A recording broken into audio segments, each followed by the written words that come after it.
क्या आपने कभी सोचा है कि एक व्यक्ति जो जासूसी को सिर्फ एक शौक के रूप में करता है, वह कैसे असंभव मामलों को सुलझा सकता है? आज हम आपको मिलवाने जा रहे हैं एक ऐसे ही जीनियस जासूस से जिनका नाम है अर्जुन राय। अर्जुन राय एक ऐसा नाम जो अपराधियों के लिए डर का पर्याय बन चुका है। उनकी बुद्धिमत्ता और अनोखी सोच ने उन्हें कई अनसुलझे मामलों को सुलझाने में मदद की है। तो चलिए जानते हैं अर्जुन राय के पहले केस की कहानी। सुबह के करीब 11 बजे का वक्त था। अक्टूबर का महीना, जब सूरज पूरी तेजी से चमक रहा था और हिल स्टेशन की ठंडी हवा अब भी ताजगी का एहसास दे रही थी। मैं अपने नेवी ब्लू सूट, काले शर्ट, टाई और पॉलिश के हुए काले जूतों में खड़ा था। मेरे बाल सलीके से कटे हुए थे, चेहरा साफ शेव किया हुआ था, जैसा कि एक प्राइवेट डिटेक्टिव को दिखना चाहिए। मैं अर्जुन राय एक हाई प्रोफाइल केस पर था। शर्मा हवेली का मुख्य हॉल बेहद विशाल था, 2 मंजिला, और दरवाजे पर एक बड़ा रंगीन कांच का पैनल था जिसमें एक भारतीय योद्धा एक महिला को बचाता हुआ दिखाया गया था। शूरवीर की ढाल उसके हाथों में थी, लेकिन वह ज्यादा कुछ नहीं कर पा रहा था। मैं खड़ा देख रहा था और मन ही मन सोच रहा था कि अगर मैं इस घर का हिस्सा होता तो इन रस्सियों में फंस कर रह जाता। हॉल के पीछे के हिस्से में एक बड़ा फ्रेंच दरवाजा था जिसके पार हरी घास से भरा हुआ लॉन और उसके आगे सफेद रंग का गैरेज था। गैरेज के सामने एक दुबला पतला ड्राइवर काले कपड़े पहने हुए एक मरून रंग की एम्बेसडर कार को पोंछ रहा था। गैरेज के आसपास छोटे पौधे सलीके से कटे हुए थे और उसके बाद एक बड़ा हरा भरा बाग दिख रहा था जो पहाड़ियों के पास जाकर खत्म हो रहा था। लॉन के उस पार एक पत्थरों से बनी सीढ़ी थी जो ऊपर की ओर जाती थी। गैलरी में एक लाल मखमल का सोफा रखा हुआ था जो बिल्कुल नई स्थिति में था, मानो किसी ने कभी उसे इस्तेमाल ही न किया हो। दीवार पर एक बड़ी सी फायरप्लेस थी जिसके ऊपर सफेद मार्बल का मंटल लगा हुआ था और उसके ऊपर जनरल शर्मा की एक गंभीर तस्वीर टंगी थी। वह तस्वीर में एक तलवार पकड़े हुए खड़ा था, शायद किसी महत्वपूर्ण लड़ाई के बाद। इसी बीच एक दरवाजा खुला और अंदर एक लड़की दाखिल हुई। उसकी उम्र 20 के आसपास रही होगी। वह दिखने में नाजुक थी, लेकिन उसकी चाल में एक अलग सा आत्मविश्वास झलक रहा था। उसने हल्के नीले रंग के स्लैक्स पहने हुए थे और उसके सुनहरे बाल आजकल के फैशन के हिसाब से छोटे थे। उसकी आंखें गहरे भूरे रंग की थीं और उसमें कुछ रहस्यमयी था। वह मेरी तरफ बढ़ी और हल्के से मुस्कुराई। काफी लंबे हो, है ना? उसने कहा। इतना भी नहीं, मैंने मुस्कुराते हुए कहा। वह थोड़ी हैरान हुई, जैसे उसे कुछ और सुनने की उम्मीद थी। उसके चेहरे पर हल्की सी जिज्ञासा झलक रही थी।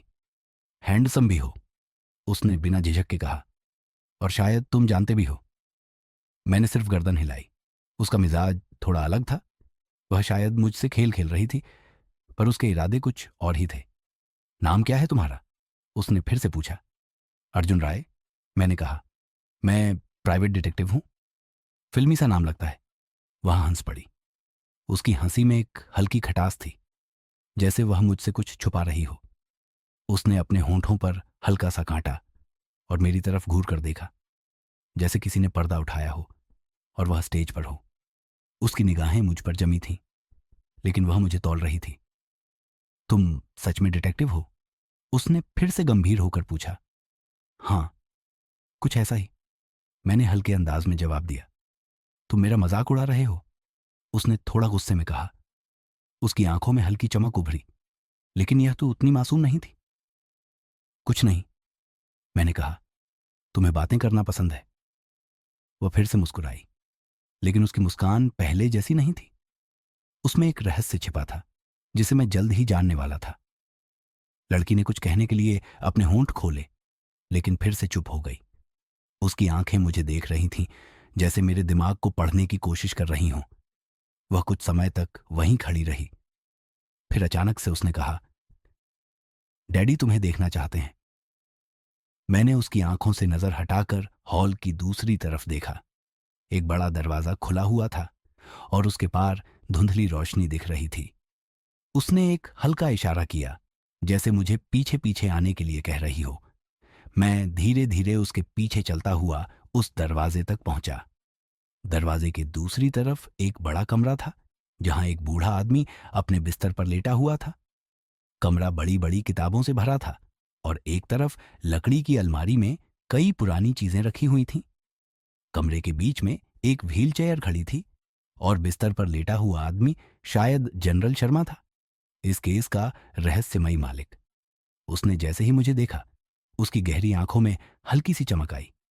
वह बहुत बूढ़ा था, उसके चेहरे पर झुर्रियां थीं और उसकी सफेद मूछें उसके चेहरे को और भी गंभीर बना रही थीं। तुम अर्जुन हो? उसने भारी आवाज में पूछा। जी। मैंने सिर हिलाया। तुम्हें पता है कि मैं क्यों चाहता था कि तुम आओ? उसने एक ठंडी मुस्कान के साथ कहा। मुझे यकीन है कि आप मुझे बताने वाले हैं। मैंने हल्के मजाकिया लहजे में जवाब दिया। उसने एक पल के लिए अपनी आंखें बंद की, जैसे अपने विचारों को समेटने की कोशिश कर रहा हो। फिर उसने धीरे धीरे कहा, मेरी दोनों बेटियां इस घर की इकलौती वारिस हैं, लेकिन चीजें उतनी सीधी नहीं हैं जितनी दिखती हैं। कुछ लोग हैं जो मेरे परिवार को बर्बाद करने पर तुले हुए हैं। मुझे तुमसे उम्मीद है कि तुम इन सब का पता लगाओगे। उसकी आवाज धीमी थी, लेकिन उसमें एक अजीब सी ताकत थी, जैसे उसने कई बार युद्ध देखे हों। उसने मुझे तौलने वाली नजरों से देखा, मानो यह जानना चाहता हो कि क्या मैं उसके परिवार को बचा पाऊंगा या नहीं। और वो लोग कौन हैं? मैंने धीरे से पूछा। यही तो तुम्हें पता लगाना है, उसने कहा। शायद तुम्हें मेरी बेटियों से बात करनी पड़े, अदिति और नैना।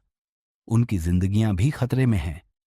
उसकी आंखों में एक गंभीरता थी जो मुझे साफ साफ दिख रही थी। मामला आसान नहीं था, और यह साफ था कि हवेली में कुछ बड़ा छिपा हुआ था। मैंने उसकी बातों को समझने की कोशिश की। दोनों बेटियों के इर्द गिर्द बहुत कुछ था, और इस बात का भी अंदेशा था कि वे दोनों इस मामले की जड़ थीं। मुझे यकीन था कि मामला सिर्फ जायदाद का नहीं था, बल्कि कुछ और ही खेल चल रहा था। ठीक है, मैंने कहा, मैं इस मामले को देखूंगा, लेकिन पहले मुझे आपके परिवार के बारे में और जानना होगा। उसने हल्की सी हंसी के साथ सिर हिलाया। मुझे लगता है कि तुम इसे पसंद नहीं करोगे, लेकिन तुम समझ जाओगे। कमरे में घने सन्नाटे के बीच मुझे जनरल शर्मा की धीमी सांसें सुनाई दे रही थीं। उसका चेहरा धुंधला सा लग रहा था, और उसकी आंखों में जो कुछ दर्द छिपा हुआ था, वो उसकी जिंदगी की उलझनों की कहानी बयां कर रहा था।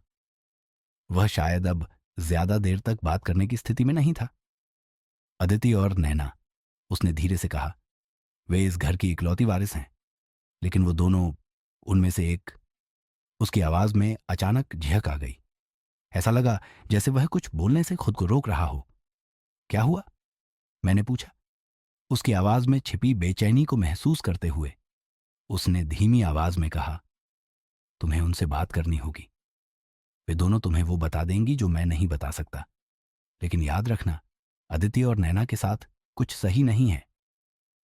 मैंने उसकी बातों को गौर से सुना, लेकिन उसकी आंखों में एक ऐसा रहस्य था जो शायद वह खुद भी पूरी तरह नहीं समझ पाया था। मैं उनसे मिलूंगा, मैंने जवाब दिया। कहाँ मिल सकता हूं उनसे? अदिति आमतौर पर शहर के सबसे महंगे कैफे में मिलती है। उसकी जिंदगी अब सिर्फ अमीर लोगों के साथ पार्टियों में कटती है। और नैना, उसे ढूंढना आसान नहीं होगा। वह ज्यादा लोगों से मिलना जुलना पसंद नहीं करती। शायद वो अपनी लाइब्रेरी में मिलेगी। उसने खुद को किताबों में गुम कर लिया है। उसकी आंखों में हल्की सी थकान उभर आई थी। मैंने एक गहरी सांस ली। मामला और पेचीदा हो रहा था। दोनों बेटियों का अलग अलग रहन सहन और व्यक्तित्व इस केस में कई नए सवाल खड़े कर रहे थे। ध्यान रखना, जनरल ने कहा, इस घर में जितना दिखता है उससे कहीं ज्यादा छिपा हुआ है। मैंने जनरल को अलविदा कहा और हवेली से बाहर निकल आया। बाहर की हवा में ठंडक थी और मेरे दिमाग में कई सवाल दौड़ रहे थे। अदिति, जो पार्टियों में रहती है, और नैना, जो किताबों में गुम है, दोनों एक ही घर की बेटियां, लेकिन जैसे दो अलग अलग दुनियाओं की निवासी। मैंने अपनी गाड़ी की तरफ कदम बढ़ाए और शहर की तरफ निकल पड़ा। मुझे सबसे पहले अदिति से मिलना था। मैंने अपनी गाड़ी को शहर के सबसे महंगे कैफे के बाहर रोका। नाम था कैफे नोवेल, जहां हमेशा शहर के सबसे अमीर लोग आते थे। अंदर जाते ही महंगे परफ्यूम और ताजगी से भरे फूलों की खुशबू ने मेरा स्वागत किया। चारों तरफ सफेद टेबल, महंगे फर्नीचर और सिल्क के पर्दे लहराते हुए दिख रहे थे। ये जगह अपने आप में वैभव का प्रतीक थी। कैफे के एक कोने में मैंने अदिति को देखा। वह अपने फोन में व्यस्त थी और उसके सामने कुछ कॉफी और स्नैक्स रखे थे। उसने चमचमाता हुआ गुलाबी रंग का गाउन पहना हुआ था और उसके बाल बड़ी स्टाइल में बंधे हुए थे। उसकी उम्र लगभग 25 साल रही होगी और उसके चेहरे पर बेपरवाही की एक झलक थी। मैं उसकी टेबल के पास पहुंचा और हल्की आवाज में कहा, अदिति। उसने सिर उठाकर मुझे देखा। उसकी आंखों में एक पल के लिए संदेह उभरा, लेकिन फिर उसने हल्के से मुस्कुराते हुए कहा, तुम वो डिटेक्टिव हो, है ना? हाँ, अर्जुन राय। और मुझे लगता है कि हम दोनों को बात करनी चाहिए। वह हंस पड़ी। उसकी हंसी में एक अजीब सी बेफिक्री थी। ठीक है, उसने कहा, बैठो। मुझे देखना है कि तुम मुझसे क्या चाहते हो। मैंने कैफे में अदिति के सामने बैठते हुए देखा कि वह मेरे बारे में अपनी राय पहले ही बना चुकी थी। शायद मुझे एक और आदमी समझ रही थी, जो उसके मामले में टांग अड़ाने आया था। उसकी चाल ढाल में वह ठाठ और बेपरवाही साफ दिखाई दे रही थी, जो अक्सर हाई सोसाइटी के लोगों में देखने को मिलती है। मैंने अपने दिमाग में सवालों का ताना बाना बुनना शुरू किया। तुम्हारे पिता ने कहा था कि तुम्हारे परिवार में कुछ गलत हो रहा है, मैंने सीधे मुद्दे पर आते हुए कहा। उसने एक पल को मुझे देखा, जैसे वह मुझसे कुछ छिपाने की कोशिश कर रही हो। फिर उसने एक गहरी सांस ली और अपनी कॉफी का एक घूंट लिया।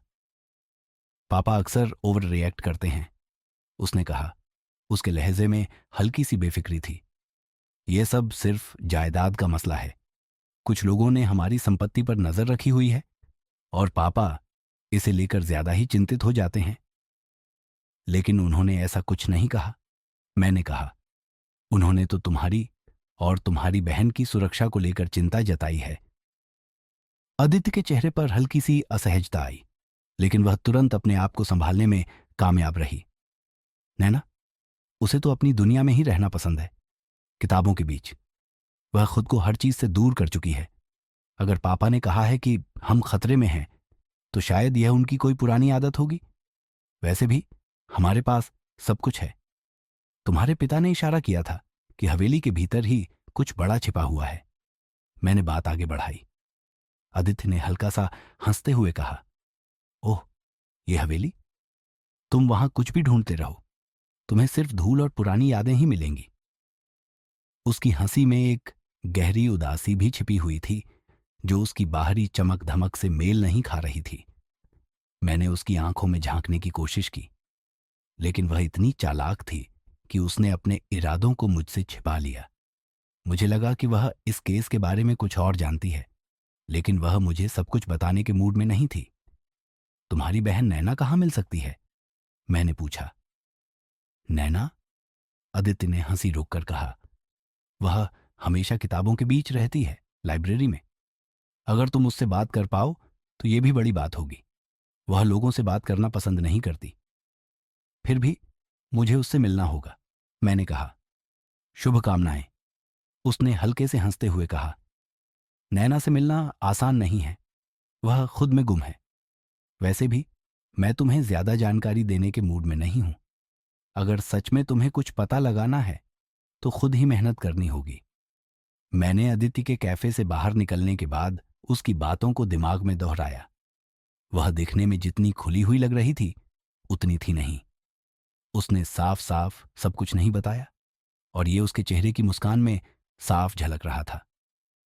मुझे अब नैना को ढूंढना था। हवेली की लाइब्रेरी शांत और ठंडी थी। एक बड़ी पुरानी लाइब्रेरी जो किताबों से भरी हुई थी। दीवारों पर लकड़ी की शेल्व्स थीं और उन पर सैकड़ों पुरानी किताबें पड़ी थीं। मैंने धीरे धीरे कमरे का मुआयना किया और पाया कि कमरे के बीच में एक बड़ी लकड़ी की मेज थी, जिस पर किताबों के ढेर लगे हुए थे। मेरे कदमों की आहट सुनकर एक कोने से एक हल्की आवाज आई। कौन है? नैना, मैंने पूछा। एक पल की खामोशी के बाद एक छाया मेज के पीछे से उठी। नैना। वह एक लंबा चेक शॉल ओढ़े हुए थी और उसके बाल खुलकर कंधों पर गिर रहे थे। उसके चेहरे पर हल्की थकावट थी, जैसे उसने कई रातों से नींद नहीं ली हो। तुम कौन हो? उसने धीमी आवाज में पूछा। मैं अर्जुन राय, प्राइवेट डिटेक्टिव। तुम्हारे पिता ने मुझे भेजा है। उसने कुछ नहीं कहा, बस मेरी ओर ऐसे देखा जैसे उसे यकीन ना हो कि मैं सच बोल रहा हूं।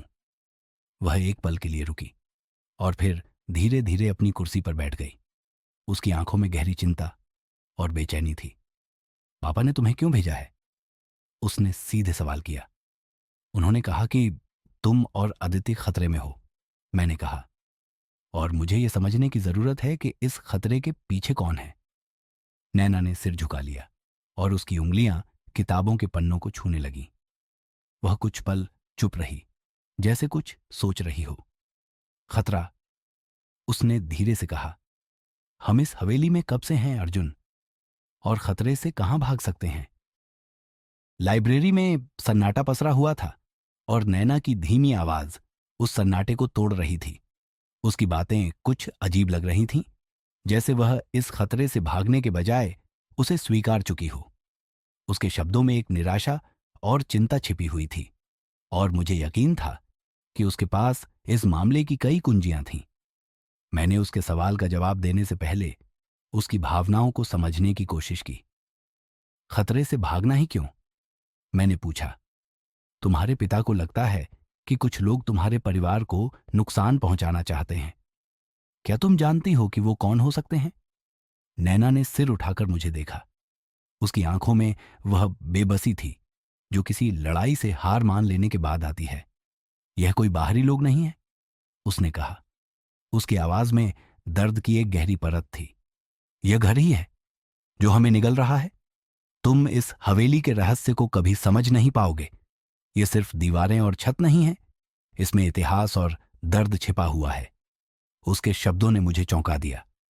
इस हवेली के बारे में कुछ ऐसा था जो सिर्फ एक साधारण घर से कहीं ज्यादा था। उसके हर कोने में कुछ अनकहा रहस्य छिपा हुआ था। मैं समझने की कोशिश कर रहा हूं, मैंने कहा, लेकिन मुझे साफ साफ कुछ नहीं दिख रहा। तुम्हारे पिता कहते हैं कि तुम और आदित्य किसी बड़े खतरे में हो, और मुझे लगता है कि यह खतरा घर के अंदर से है। पर मैं तुम्हारे साथ हूं, तुम मुझ पर भरोसा कर सकती हो। नैना ने हल्के से सिर हिलाया, लेकिन उसकी आंखों में यकीन की झलक नहीं थी।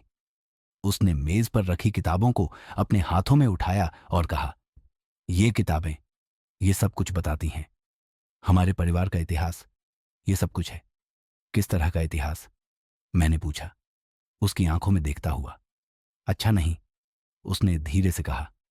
यह हवेली और यह परिवार हमेशा से दुखों से घिरा रहा है। यहां कई राज्य हैं जिनका बाहर से किसी को पता नहीं। पापा और अदिति ने खुद को इस सब से दूर कर लिया है, लेकिन मैं इन किताबों के जरिए जवाब ढूंढने की कोशिश कर रही हूं। उसकी बातें अब गहरी और उलझी हुई लग रही थीं, लेकिन मुझे पता था कि वह सच बोल रही थी। कुछ तो था जो इस हवेली में सही नहीं था, और यह बात सिर्फ उसकी जिंदगी को नहीं बल्कि पूरे परिवार को प्रभावित कर रही थी। तो फिर तुम्हारी बहन अदिति क्या जानती है? मैंने सवाल किया। नैना ने एक पल के लिए सिर झुका लिया। अदिति ने हमेशा खुद को इन सब से दूर रखा है। उसके लिए यह हवेली और ये सारी बातें सिर्फ एक बीते वक्त की चीजें हैं। उसे ज्यादा परवाह नहीं है, लेकिन मुझे लगता है कि वह भी इस खतरे को महसूस करती है, भले ही वह इसे मानने से इनकार कर दे। क्या तुम्हें लगता है कि अदिति खतरे में है? मैंने पूछा, उसकी आंखों में देखते हुए। नैना ने कोई जवाब नहीं दिया। उसने बस एक गहरी सांस ली और अपनी किताबों की तरफ देखा, जैसे उनमें ही सब कुछ छिपा हो। लाइब्रेरी से बाहर निकलते वक्त मैं इस उलझन में था कि किस दिशा में जाना है। नैना की बातें पूरी तरह साफ नहीं थीं, लेकिन उन्होंने एक और परत को उजागर किया था। ये मामला सिर्फ जायदाद या पैसों का नहीं था। ये कुछ गहरे और पुराने राजों से जुड़ा हुआ था। शाम होने लगी थी और मैं शहर की सड़कों पर धीरे धीरे चलता जा रहा था। मेरे दिमाग में अब भी नैना की बातें गूंज रही थीं। उसे पता था कि इस घर में कुछ गलत है, लेकिन वह इसे पूरी तरह स्वीकारने के लिए तैयार नहीं थी। दूसरी ओर अदिति ने पूरी तरह से खुद को इस दुनिया से दूर कर लिया था, मानो वह इस खतरे से बचने के लिए खुद को अंधेरे में रख रही हो। मुझे उन दोनों की हिफाजत करनी थी, लेकिन इसके लिए मुझे हवेली के राजों को उजागर करना पड़ेगा। शाम का वक्त था और मैं अब भी उसी उलझन में था जिसे इस केस ने मेरे दिमाग में छोड़ दिया था। हवेली की दीवारों के भीतर कुछ ऐसा छिपा था जिसे मैं अभी तक पूरी तरह से समझ नहीं पाया था। अदिति और नैना के बर्ताव में छिपी उदासी और उनके परिवार का इतिहास, सब कुछ उलझा हुआ था। लेकिन मेरे पास ज्यादा वक्त नहीं था। अगर यह सच में किसी खतरे की शुरुआत थी तो मुझे जल्दी से हर कदम उठाना था। मैंने अपनी गाड़ी हवेली की ओर वापस मोड़ दी। मुझे अब एक और बार जनरल शर्मा से बात करनी थी। हवेली में पहुंचते ही मैं सीधा जनरल के कमरे की ओर बढ़ा। कमरा वैसे ही था और जनरल अब भी अपने बिस्तर पर लेटा हुआ था। उसकी हालत पहले से भी ज्यादा खराब लग रही थी। मैंने उसकी हालत देखकर समझा कि शायद उसके पास ज्यादा वक्त नहीं बचा था। तुम वापस आ गए, उसने धीमी आवाज में कहा। उसकी आंखों में हल्की सी चमक थी, जैसे वह जानता हो कि मैं उसे बचा नहीं सकता, लेकिन वह चाहता था कि मैं उसके परिवार को बचा लूं। मैंने आपकी दोनों बेटियों से बात की, मैंने कहा, लेकिन अभी भी बहुत कुछ अधूरा है।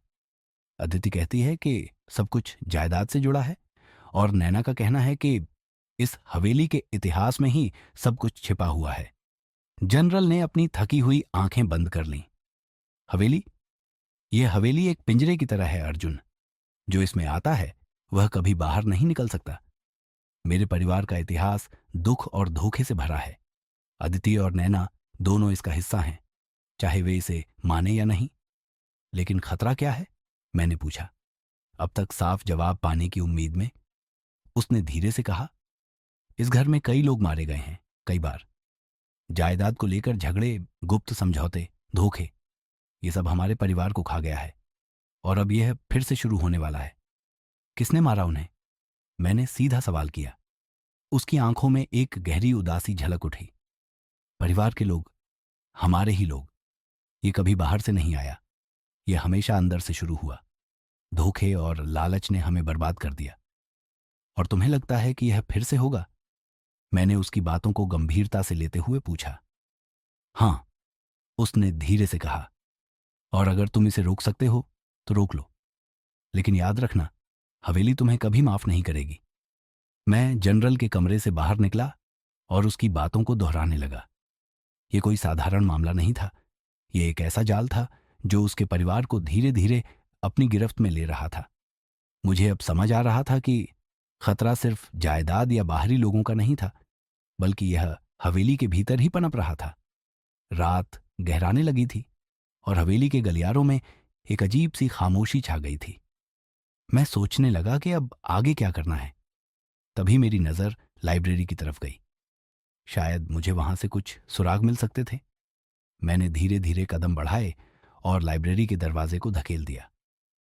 अंदर वहीं पुरानी किताबों की महक थी और हर तरफ सन्नाटा पसरा हुआ था। मैंने उस जगह को गौर से देखना शुरू किया। अचानक एक हल्की सी आवाज ने मेरी तंद्रा तोड़ी। मैं किताबों की शेल्व्स के बीच से गुजरता हुआ आगे बढ़ा और फिर मुझे एक पुरानी किताब दिखाई दी जो एक शेल्फ के सबसे ऊपर रखी थी। उसका कवर धूल से ढका हुआ था, लेकिन उसमें कुछ अजीब था। मैंने किताब को नीचे खींचा और उसकी धूल झाड़ी। जैसे ही मैंने उसे खोला, मेरी आंखें चौंधिया गईं। उसमें हवेली के पुराने नक्शे और दस्तावेज थे। ये सब कुछ उस घर के इतिहास से जुड़ा था जिसके बारे में नैना ने बताया था। जैसे ही मैं दस्तावेजों को पढ़ने लगा, मुझे पता चला कि यह हवेली एक पुरानी लड़ाई का हिस्सा रही थी। परिवार के लोग खुद इस हवेली की बर्बादी में शामिल थे। लालच, धोखा और मर्डर, ये सब इस हवेली का हिस्सा था। मैंने दस्तावेज वापस शेल्फ में रखे और एक गहरी सांस ली। मामला अब और उलझता जा रहा था। मुझे इन सब का जवाब जल्दी से जल्दी खोजना था, क्योंकि हवेली के भीतर कुछ बड़ा होने वाला था। रात की स्याही गहरी हो चुकी थी और हवेली अब और भी खामोश लग रही थी। मैं लाइब्रेरी से बाहर निकलकर गलियारे में आया। हवेली की दीवारों के भीतर एक अजीब सी ठंडक थी, जैसे इस घर का अतीत अब भी इसके हर कोने में जिंदा हो। मैंने जो दस्तावेज पढ़े थे उनमें कुछ ऐसा था जो मेरी उम्मीद से भी ज्यादा भयानक था। हवेली के भीतर के पुराने झगड़े, मर्डर और धुंधले समझौते अब धीरे धीरे मेरे सामने साफ होते जा रहे थे। अब मुझे एक बात साफ हो चुकी थी, यह सिर्फ एक रहस्यमयी हवेली नहीं थी, बल्कि यह खुद ही एक बड़ा रहस्य थी। और जो खतरा मैं महसूस कर रहा था वह इससे भी कहीं गहरा था।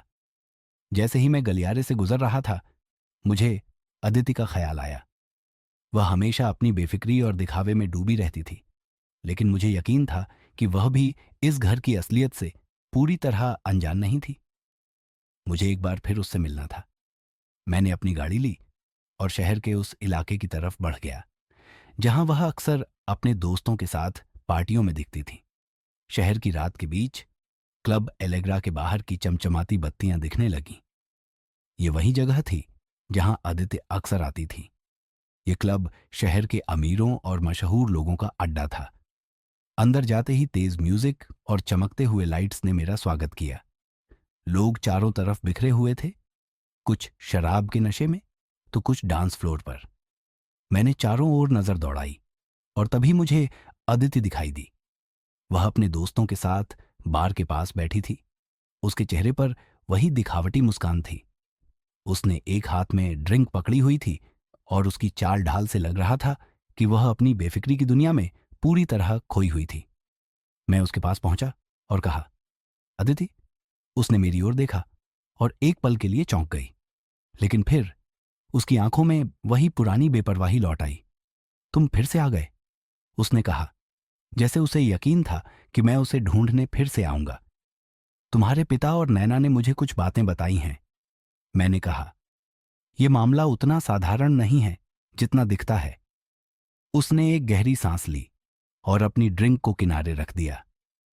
क्या तुम फिर से वही पुरानी कहानी सुनाने वाले हो?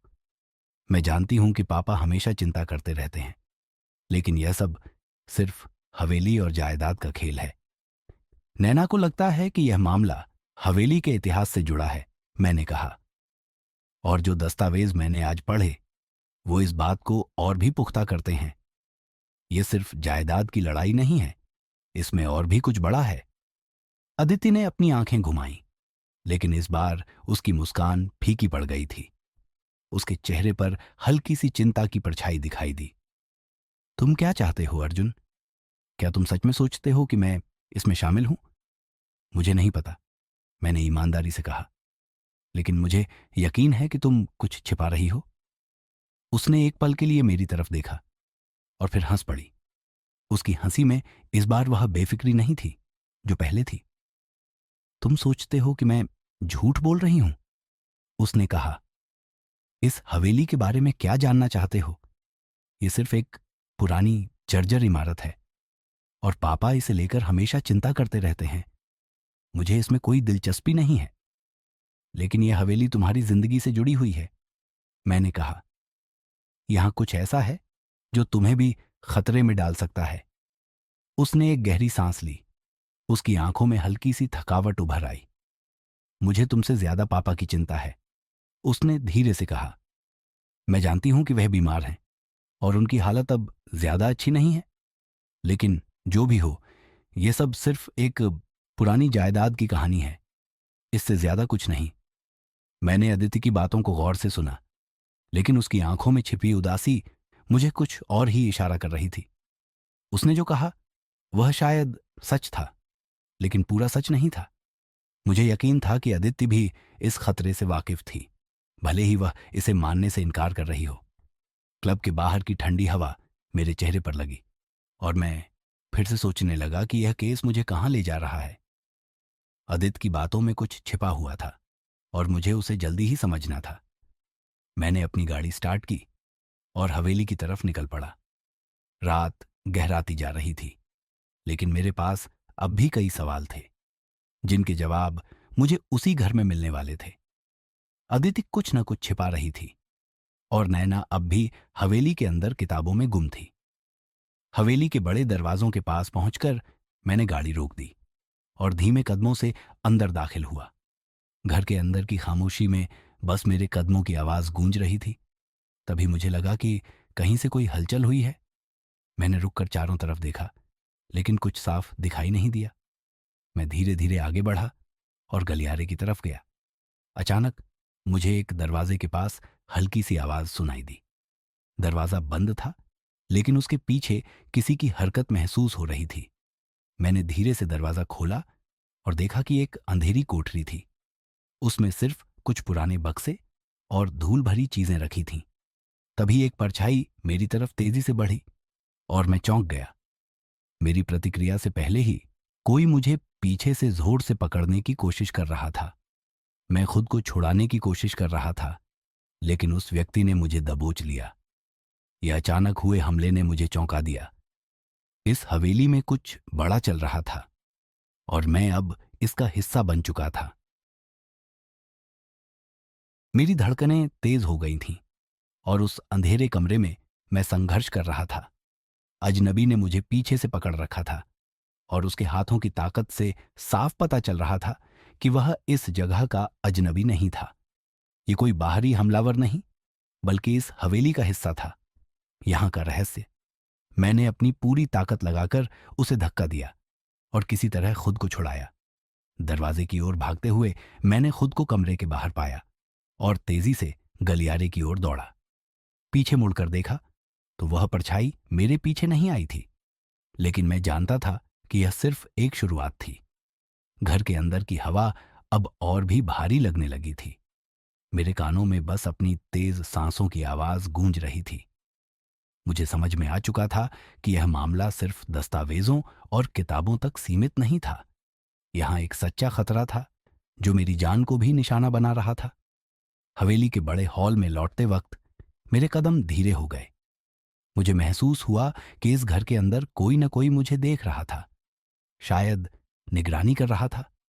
मैं वापस जनरल शर्मा के पास जाने का सोच ही रहा था कि तभी मुझे सीढ़ियों के पास कोई हलचल सुनाई दी।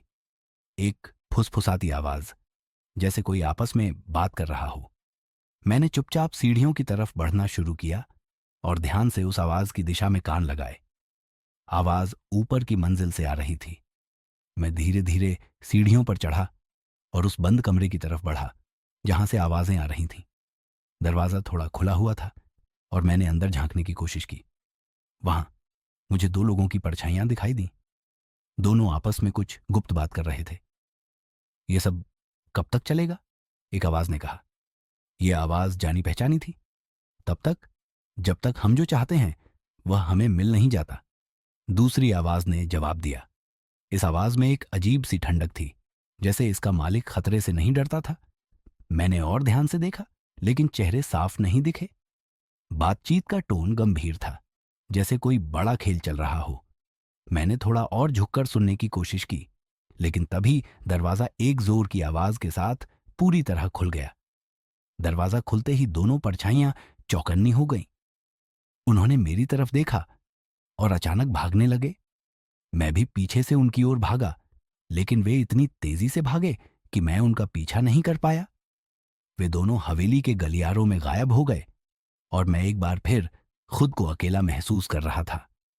यह साफ हो चुका था कि यहां कुछ बड़ा खेल चल रहा था और वे दोनों लोग, चाहे जो भी थे, इस पूरे मामले की जड़ में थे।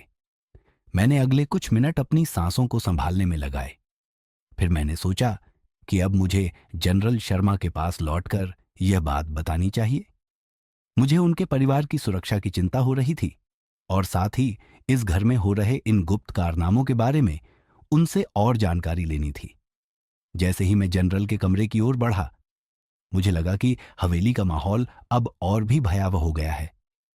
गलियारे में एक सर्द ठंडक थी और हर कोने से अजीब सी आवाजें सुनाई दे रही थीं।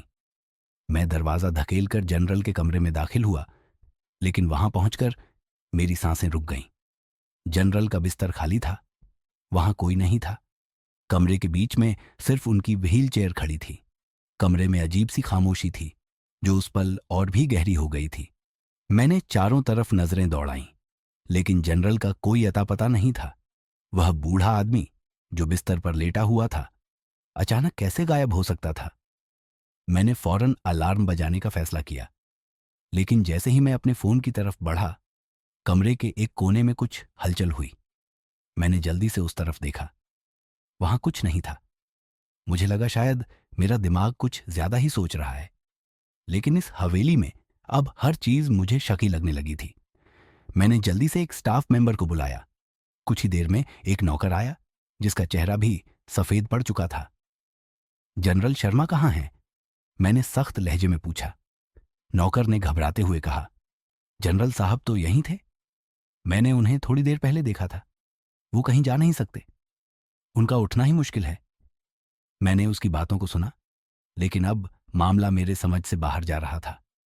एक बूढ़ा आदमी जो चलने फिरने की हालत में नहीं था, अचानक से कैसे गायब हो सकता था? कहीं और देखो, मैंने कहा। मुझे पता करना है कि वह कहाँ गए। नौकर कमरे से बाहर निकल गया और मैं अकेला खड़ा रह गया।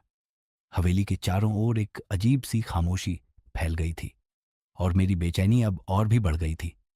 कुछ बहुत बड़ा होने वाला था और मुझे यकीन था कि अब यह केस मेरे हाथों से बाहर जा रहा था। मैंने एक गहरी सांस ली और फैसला किया कि अब मुझे इस घर के रहस्यों को खोलने के लिए और ज्यादा गहराई में जाना पड़ेगा। कमरे की खामोशी अब और भी डरावनी लगने लगी थी। मैं अपने आप से सवाल कर रहा था कि यह सब कैसे हो सकता है। जनरल शर्मा की अचानक गायब हो जाना, उस अंधेरे कोठरी में मुझ पर हमला और सीढ़ियों के ऊपर की वो फुसफुसाहटें, ये सब मिलकर एक गहरी साजिश की ओर इशारा कर रहे थे। नौकर अब भी हवेली में इधर उधर भाग रहा था और मैंने भी आसपास के कमरों की तलाशी शुरू कर दी, लेकिन जनरल का कोई सुराग नहीं मिल रहा था। मैंने जल्दी से हवेली की दूसरी मंजिल का रुख किया। ये जगह हमेशा से डरावनी लगती थी, लेकिन अब और भी भयानक हो गई थी। गलियारों में अजीब सी ठंडक और सन्नाटा था। मुझे लगा जैसे दीवारों के पीछे कुछ न कुछ छिपा हुआ है, जैसे हवेली अपने अंदर किसी बड़े राज को समेटे बैठी हो। मेरे कदमों की आवाज उस सन्नाटे को तोड़ रही थी और जैसे जैसे मैं आगे बढ़ता गया, मुझे लगने लगा कि शायद मैं किसी बड़ी साजिश के जाल में फंसता जा रहा हूं।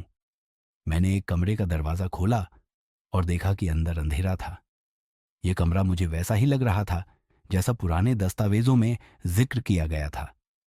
पुरानी तस्वीरें, धूल भरी किताबें और फर्श पर बिखरे हुए कागज।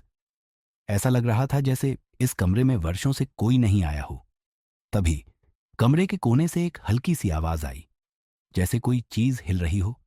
मैंने अपने कदम धीरे कर लिए और सावधानी से उस आवाज की ओर बढ़ने लगा। कमरे के कोने में एक पुरानी अलमारी रखी हुई थी। उसके दरवाजे थोड़े खुले हुए थे और अंदर से कुछ हलचल हो रही थी। मेरे दिल की धड़कनें तेज हो गईं। मैंने धीरे से दरवाजा खोला और देखा कि अलमारी के भीतर एक सीक्रेट दरवाजा था जो दीवार में छिपा हुआ था। यह दरवाजा मुझे वहां ले जाने वाला था जहां इस हवेली का असली रहस्य छिपा था। मैंने दरवाजे को पूरी तरह से खोलने की कोशिश की, लेकिन वह काफी भारी था। किसी तरह मैं उसे खोलने में कामयाब हुआ और अंदर का दृश्य देखकर चौंक गया। दरवाजे के पीछे एक संकरी सीढ़ी थी जो हवेली के नीचे जाती थी, जैसे कोई पुरानी तहखाना या सुरंग। मैंने खुद को संभालते हुए उस सीढ़ी पर कदम रखा। नीचे जाने का रास्ता काफी संकरा और अंधेरा था और हर कदम के साथ मेरे मन में कई सवाल उठ रहे थे। यह जगह हवेली के भीतर कहाँ जाती थी? क्या जनरल शर्मा यहीं थे? और इस तहखाने का असली मकसद क्या था? जैसे ही मैं तहखाने के नीचे पहुंचा, मुझे वहां एक बड़ा कमरा दिखाई दिया। कमरे के चारों ओर पुराने फर्नीचर और दीवारों पर धूल भरी तस्वीरें लगी थीं। यह जगह हवेली के इतिहास का गवाह थी, पुरानी, गहरी और रहस्यमयी। लेकिन सबसे ज्यादा चौंकाने वाला दृश्य कमरे के बीच में था। एक लकड़ी की मेज पर पुराने दस्तावेज फैले हुए थे और उन पर खून के धब्बे थे। और वहां कमरे के एक कोने में व्हील चेयर में बैठे हुए जनरल शर्मा थे। उनकी आंखें खुली हुई थीं, लेकिन उनमें जीवन का कोई संकेत नहीं था। उनके चेहरे पर एक अजीब सी शांति थी, लेकिन यह शांति उनकी मौत की गवाही दे रही थी। मैंने एक पल के लिए सुन्न हो गया। जनरल शर्मा की मौत ने इस केस को और भी पेचीदा बना दिया था। मैंने फौरन आसपास देखा, लेकिन वहां और कोई नहीं था। ये जगह इतनी बंद और छिपी हुई थी कि शायद यहां कोई आना जाना ही नहीं करता था। मैंने मेज पर पड़े दस्तावेजों को गौर से देखना शुरू किया। ये दस्तावेज वही थे जिनके बारे में नैना ने मुझे बताया था, हवेली के इतिहास के काले राज्य। दस्तावेजों में कई पुरानी डील्स, गुप्त समझौते और मर्डर्स के रिकॉर्ड थे। यह हवेली सिर्फ एक साधारण घर नहीं थी, बल्कि इसमें कई अनसुलझे मर्डर और धोखाधड़ी के केस थे जो दशकों से इस परिवार को बर्बाद कर रहे थे। लेकिन इस तहखाने में जनरल की लाश मिलने का मतलब साफ था। यह केस अब मुझसे कहीं बड़ा था। हवेली के भीतर कोई बड़ी साजिश थी और जनरल की मौत उस साजिश का हिस्सा थी। मैंने जल्दी से अपने फोन से पुलिस को कॉल किया। यह मामला अब और बड़ा हो चुका था, लेकिन इस तहखाने से निकलने से पहले मुझे उन दस्तावेजों को संभाल कर रखना था। कुछ ही देर में पुलिस हवेली पहुंची और तहखाने के भीतर जनरल शर्मा की लाश और दस्तावेज देखकर वे भी चौंक गए। केस अब पूरी तरह पुलिस के हाथों में था, लेकिन मुझे पता था कि यहां कुछ और बड़ा होने वाला था। मैंने पुलिस को सब कुछ समझाया और तहखाने से बाहर निकलते वक्त एक बात साफ हो चुकी थी। यह सिर्फ जायदाद की लड़ाई नहीं थी। यह हवेली अपने अंदर कई और काले राज छुपाए हुए थी, और अब जनरल की मौत ने उन राजों को और भी खतरनाक बना दिया था। हवेली के बाहर पुलिस की गाड़ियां खड़ी थीं और अंदर तहखाने की सच्चाई अब सबके सामने आ चुकी थी। जनरल शर्मा की मौत और हवेली के गहरे राज पुलिस के लिए एक जटिल केस बन गए थे। लेकिन मैं जानता था कि यह सब सिर्फ एक शुरुआत थी। इस घर में अभी भी बहुत कुछ था जो खुलना बाकी था। मैंने पुलिस के साथ पूरी जानकारी साझा की, लेकिन मेरे दिमाग में अब भी कई सवाल थे। अदिति और नैना अब भी हवेली में थीं, और मुझे यकीन था कि वे दोनों इस रहस्य का बड़ा हिस्सा थीं। जनरल शर्मा की मौत इस साजिश का सिर्फ एक सिरा थी, और मुझे इन बहनों से बात करनी थी। मैंने सीधा नैना की तरफ रुख किया। वह अब तक हवेली में अपने कमरे में थी, और शायद उसे अब तक इस मौत की खबर नहीं मिली थी। जैसे ही मैं उसके कमरे की तरफ बढ़ा, दरवाजे के पास एक अजीब सन्नाटा महसूस हुआ। दरवाजा खुला हुआ था, लेकिन अंदर से कोई आवाज नहीं आ रही थी। मैंने दरवाजा धीरे से धकेला और अंदर कदम रखा। कमरे में हल्की रोशनी थी और नैना अपने डेस्क के पास बैठी थी। उसके सामने किताबों का ढेर लगा हुआ था। नैना, मैंने धीरे से उसे पुकारा। उसने मेरी आवाज सुनी, लेकिन पलटकर नहीं देखा। उसकी आंखें अब भी किताबों पर जमी थीं और उसके चेहरे पर गहरी चिंता की परछाई थी। तुम्हारे पिता, मैंने कहना शुरू किया, लेकिन उसने मुझे रोक दिया। मुझे पता है, उसने कहा। उसकी आवाज में हल्की सी उदासी थी। मैंने महसूस किया। उसकी यह बात सुनकर मैं थोड़ा चौंका। तुम्हें कैसे पता चला? मैंने पूछा। यह हवेली, उसने धीरे से कहा, यह सब जानती है। इस घर के भीतर कुछ भी छिपा नहीं रहता अर्जुन। जो भी होता है यह घर हमें बता देता है। और पापा, पापा भी अब इसका हिस्सा बन चुके हैं। उसके शब्दों में एक अजीब गहराई थी। उसने सिर उठाकर मुझे देखा और उसकी आंखों में एक अजीब सा शांत भाव था, जैसे उसने सब कुछ पहले से ही समझ लिया हो। यह हवेली तुम्हारे परिवार के साथ क्या कर रही है, नैना? मैंने पूछा, उसकी तरफ सीधा देखते हुए। यह घर हमारा नहीं है, उसने धीरे से कहा। हम इसके हैं। यह घर हमें जीने नहीं देता, और अब यह हमें निगल रहा है। पापा इसके पहले शिकार थे, और अब शायद हम भी। किसके बारे में बात कर रही हो? मैंने सीधे पूछा। यह घर, उसने कहा, हमारे परिवार की सबसे बड़ी गलती थी। इस हवेली ने जितने लोगों को मारा है, अब और भी मारेगी। पापा हमेशा कहते थे कि जायदाद की लड़ाई में सब कुछ बर्बाद हो जाता है, लेकिन यह सिर्फ जायदाद की लड़ाई नहीं है। यह घर हमें सजा दे रहा है, हमारे पूर्वजों के गुनाहों की सजा। उसकी बातें अब और उलझने लगी थीं, लेकिन एक बात साफ थी, यह घर उनके परिवार के लिए सिर्फ एक संपत्ति नहीं थी, बल्कि एक जिंदा साजिश थी। तुम्हारी बहन अदिति? मैंने पूछा। उससे मुझे क्या जानना चाहिए? नैना ने एक पल सोचा, फिर धीरे से कहा, अदिति, वह इस हवेली के राजों से हमेशा दूर भागती आई है, लेकिन अब वह भी इससे बच नहीं पाएगी। वह सोचती है कि वह इससे बाहर रह सकती है, लेकिन पापा की मौत के बाद अब उसे भी यह सच मानना होगा। मैंने कुछ देर और उससे बात की, लेकिन मुझे महसूस हुआ कि नैना अब अंदर से पूरी तरह टूट चुकी थी। वह इस हवेली और इसके खतरनाक इतिहास से बचने की उम्मीद खो चुकी थी। मैंने उसे वहीं छोड़ा और सीधा अदिति की तलाश में निकल पड़ा।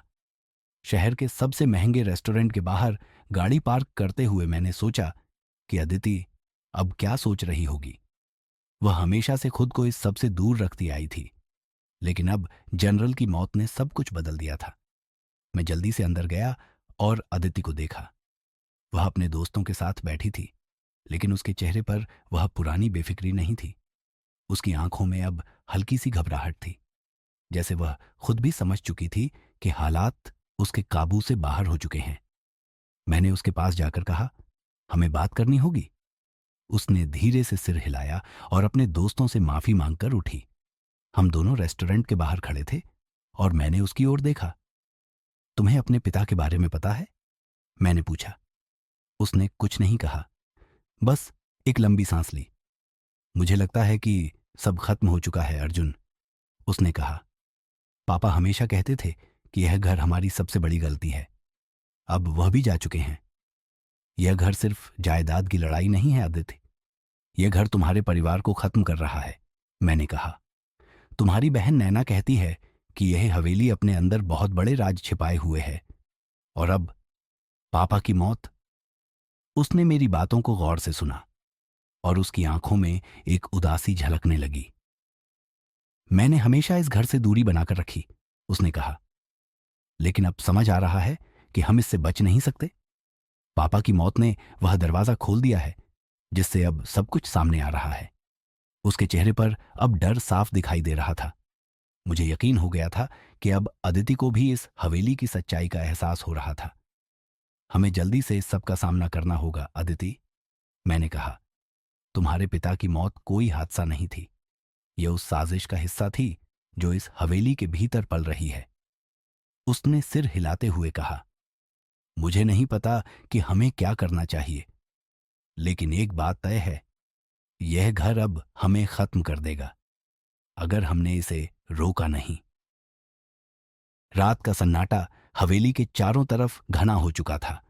मैं और आदित्य दोनों अब उस पल का सामना करने जा रहे थे जिसे उसने हमेशा नजरअंदाज किया था। हमने तय किया कि अब हवेली में लौटकर इस घर के राजों का सामना किया जाए। अदिति अब तैयार थी और शायद पहली बार उसे इस बात का एहसास हुआ था कि इस घर ने जितना नुकसान किया है उससे बचना मुमकिन नहीं था। हमने हवेली की ओर गाड़ी बढ़ाई और रास्ते भर अदिति खामोश रही। उसका चेहरा अब पहले से कहीं ज्यादा गंभीर था। मुझे पता था कि उसकी सारी बेफिक्री और फिजुल की चमक अब मिट चुकी थी। हवेली के बड़े दरवाजों के पास पहुंचते ही मुझे वहां का माहौल कुछ अलग सा लगा। अंदर की खामोशी अब और गहरी हो गई थी, जैसे हवेली खुद सांस रोककर हमें देख रही हो। हम दोनों ने एक दूसरे की तरफ देखा और फिर धीरे धीरे हवेली में कदम रखा। अंदर पहुंचते ही हमें तुरंत नैना की तलाश करनी थी। वह अब तक इस घर के भीतर अकेली थी और मुझे डर था कि कहीं वह भी इस साजिश का अगला शिकार न बन जाए। हम सीढ़ियों की तरफ बढ़े और जल्दी से उसके कमरे की ओर गए। जब हम कमरे के पास पहुंचे तो दरवाजा बंद था, लेकिन अंदर से हल्की आवाजें आ रही थीं। मैंने दरवाजे को धक्का दिया और अंदर पहुंचा। नैना वहीं थी, लेकिन इस बार उसकी हालत कुछ अलग लग रही थी। वह डेस्क के पास बैठी थी, उसके चेहरे पर घबराहट थी और उसकी आंखें डर से भरी हुई थीं। नैना, अदिति ने उसे पुकारा। नैना ने सिर उठाकर देखा और उसकी आंखों में अचानक एक चमक आई, जैसे वह हमारी ही प्रतीक्षा कर रही थी। हमें यहां से जाना होगा, नैना ने तुरंत कहा। यह घर अब हमें नहीं छोड़ेगा। मुझे पता है कि कुछ बहुत बड़ा होने वाला है। उसकी बातें सुनकर अदिति भी थोड़ा घबरा गई। क्या मतलब? उसने पूछा। मैंने उन दस्तावेजों में और पढ़ा, नैना ने कहा। यह हवेली, इसके अंदर सिर्फ हमारा परिवार ही नहीं, और भी कई लोग मारे गए हैं, और यह सिलसिला कभी रुका ही नहीं। पापा की मौत इसी साजिश का हिस्सा थी। लेकिन कौन है इसके पीछे? मैंने पूछा। हमारे पूर्वजों ने कई लोगों को धोखा दिया था और उन लोगों के भूत अब हमें परेशान कर रहे हैं, नैना ने कहा। यह सिर्फ एक कहानी नहीं है अर्जुन, यह सच्चाई है। यह घर हमें खत्म करने पर तुला हुआ है और हम इससे भाग नहीं सकते। अचानक हवेली के भीतर एक जोर की आवाज हुई, जैसे कोई दरवाजा जोर से बंद हुआ हो। हम तीनों चौकन्ने हो गए और मैंने तेजी से चारों ओर देखा। यह क्या था? अदिति ने घबराकर पूछा। शायद यह शुरू हो चुका है, नैना ने धीरे से कहा।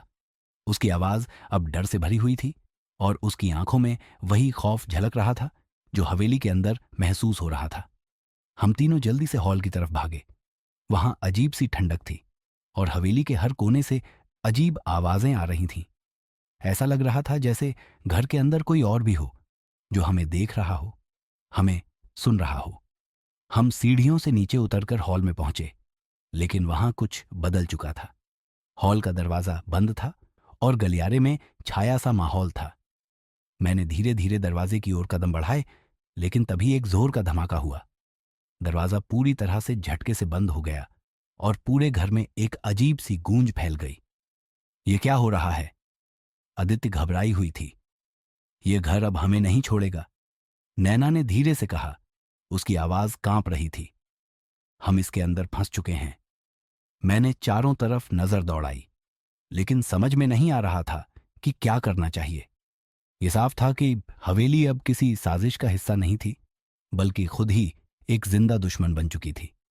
हम तीनों इस हवेली के शिकार थे और अब हमें इससे बाहर निकलने का कोई रास्ता खोजना था। हमें तहखाने में जाना होगा, मैंने कहा। वहां शायद हमें कोई सुराग मिल सके कि यह सब कैसे रुकेगा। नैना ने मेरी बात सुनते ही सिर हिलाया। तहखाने के अंदर कुछ ऐसा है जिसे हम हमेशा से अनदेखा करते आ रहे हैं। शायद वह जवाब हमें वहां ही मिलेगा। हम तीनों जल्दी से तहखाने की ओर बढ़े। हवेली के गलियारों में अब और भी घनी खामोशी थी और हर कोने से अजीब सी सरसराहटें सुनाई दे रही थीं। ऐसा लग रहा था जैसे हवेली के भीतर कोई बड़ी ताकत जाग चुकी हो और हम उसके सामने बेबस थे। जैसे ही हम तहखाने के दरवाजे के पास पहुंचे, मैंने उसे धीरे से धक्का दिया।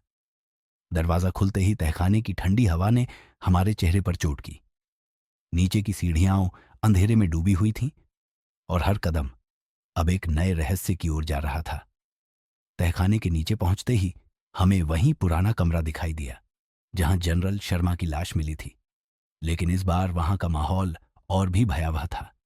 कमरे के चारों ओर धुंधली रोशनी थी और बीच में वही लकड़ी की मेज अब भी खड़ी थी, लेकिन इस बार मेज पर दस्तावेजों के बजाय एक पुरानी धातु की तिजोरी रखी हुई थी।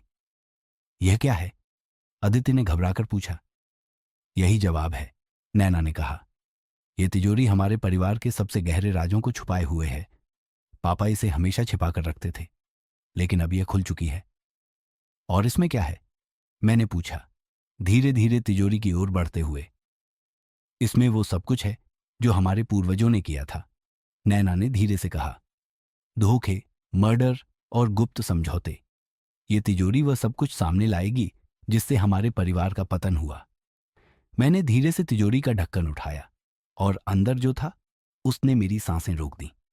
तिजोरी के भीतर पुरानी तस्वीरें, दस्तावेज और गहनों के बक्से रखे थे। सभी उस दौर के थे जब इस हवेली का निर्माण हुआ था, लेकिन उनमें सबसे बड़ा राज एक चिट्ठी में छुपा था। चिट्ठी में साफ लिखा हुआ था, हवेली के असली मालिक को मौत के घाट उतार दिया गया था और यह घर उसके खून से सराबोर है। जब तक यह हवेली है, इसका शाप हमारे परिवार के साथ रहेगा। मैंने चिट्ठी को पढ़कर तीनों की ओर देखा। यह साफ हो चुका था, यह घर एक शाप से बंधा हुआ था और अब वह शाप हमें भी निगलने वाला था। तिजोरी की उस चिट्ठी ने सब कुछ बदल दिया था। अब यह पूरी तरह साफ हो चुका था कि इस हवेली का हर कोना एक शाप से भरा हुआ था। उस पुरानी चिट्ठी में दर्ज किए गए शब्दों ने हवेली के सारे राजों को उजागर कर दिया था और सबसे भयानक सच्चाई यह थी कि यह शाप अब हमारे सामने अपने भयानक रूप में प्रकट होने वाला था। कमरे में अब भी एक अजीब सी ठंडक थी और हमारे चारों ओर अंधेरे की सरसराहट महसूस हो रही थी। नैना की आंखों में डर साफ झलक रहा था और आदित्य अब भी स्तब्ध थी, जैसे वह इस पूरे सच को समझने की कोशिश कर रही हो। अब हमें क्या करना चाहिए? आदित्य ने धीरे से पूछा। उसकी आवाज कांप रही थी। हमें इस घर से बाहर निकलना होगा, मैंने तुरंत कहा। यह शाप अब हमें भी अपना शिकार बना सकता है। नैना ने धीरे से सिर हिलाया। लेकिन यह इतना आसान नहीं होगा, उसने कहा। यह घर हमें इतनी आसानी से नहीं छोड़ेगा। जब तक हम इस शाप को तोड़ने का तरीका नहीं ढूंढ लेते, तब तक हम इसके कैदी हैं। मुझे पता था कि नैना की बात सही थी। यह सिर्फ एक पुरानी हवेली नहीं थी। यह घर अब एक जिंदा साजिश बन चुका था और हमें इसके अंदर फंसा कर रख रहा था। लेकिन सवाल था, इस शाप को तोड़ने का तरीका क्या था? चिट्ठी में लिखा था कि असली मालिक को मारा गया था, मैंने कहा। शायद हमें यह पता लगाना होगा कि वह हत्या किसने की थी। शायद यही इस शाप को तोड़ने का तरीका हो। नैना ने सिर हिलाया। यह हवेली सिर्फ एक घर नहीं है अर्जुन। यह हमारे पूर्वजों के गुनाहों का नतीजा है। जिस तरह से यह घर बना था और जो लोग इसके निर्माण में शामिल थे, वे सब मर चुके हैं। लेकिन उनका बदला अब भी बाकी है। क्या तुम यह कहना चाहती हो कि यह बदला हमसे लिया जा रहा है? अदिति ने घबराकर पूछा। हां, नैना ने कहा। उसकी आंखों में भय साफ दिख रहा था। हमारा परिवार इस हवेली का असली कारण है। हमने ही इसे इस अंधेरे में धकेला है। मैंने चारों ओर देखा और तभी मेरे मन में एक ख्याल आया। तुम दोनों ने इस हवेली के इतिहास के बारे में क्या क्या सुना है? क्या तुम्हें कुछ ऐसा याद है जो इस शाप से जुड़ा हो? नैना ने गहरी सांस ली और कहा, पापा हमेशा कहते थे कि हमारे पूर्वजों ने हवेली की जायदाद को लेकर धोखाधड़ी की थी। उन्होंने इस घर को किसी और से छीना था और इसके असली मालिक को मार दिया था। उसी हत्या के बाद से ही यह शाप हमारे परिवार पर मंडरा रहा है। लेकिन क्या हमें यह पता है कि असली मालिक कौन था? मैंने पूछा। नैना ने सिर हिलाया। हमने कभी यह जानने की कोशिश नहीं की। यह बात परिवार के बड़े बुजुर्गों में दबी रह गई थी। हवेली के तहखाने में अब डर और घबराहट फैल चुकी थी। मुझे यह समझ में आ गया था कि इस शाप को तोड़ने का एक ही तरीका था, उस असली मालिक के बारे में सच का पता लगाना। यह केवल एक जायदाद की लड़ाई नहीं थी, बल्कि यह एक बदले की कहानी थी जो अब तक जीवित थी।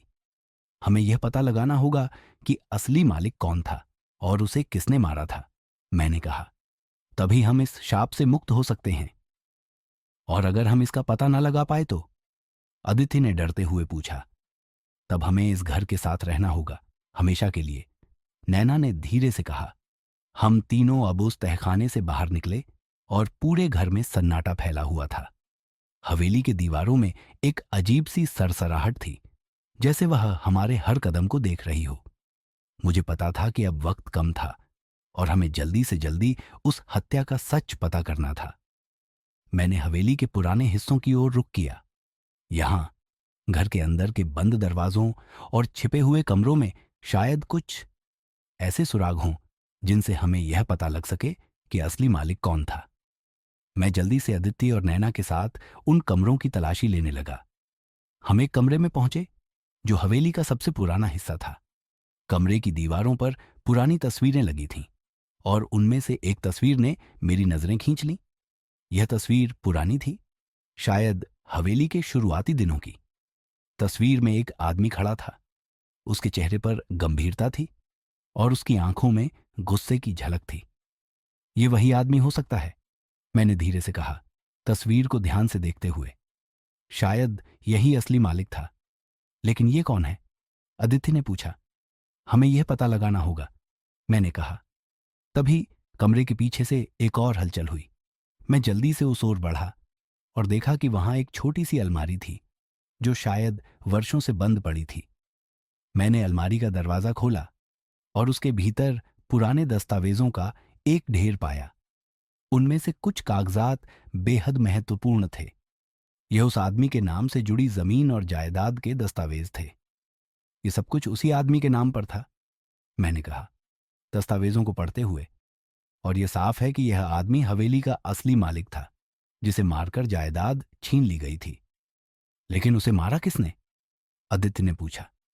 उसके चेहरे पर डर साफ झलक रहा था। मैंने दस्तावेजों को और गहराई से पढ़ा। उनमें से एक दस्तावेज में उस आदमी की मौत के बारे में साफ तौर पर लिखा था। उसे परिवार के ही एक सदस्य ने धोखे से मार डाला था। यह वही राज था जिसे हमारा परिवार अब तक छिपाए हुए था। यह हत्या घर के भीतर ही हुई थी और इसका बदला अब तक अधूरा था। यह घर हमारे पूर्वजों के धोखे का नतीजा है, मैंने कहा। और जब तक यह सच उजागर नहीं होता तब तक यह हवेली हमें नहीं छोड़ेगी। हमें क्या करना चाहिए? आदित्य ने डरते हुए पूछा। हमें इस सच्चाई को स्वीकार करना होगा, नैना ने धीरे से कहा।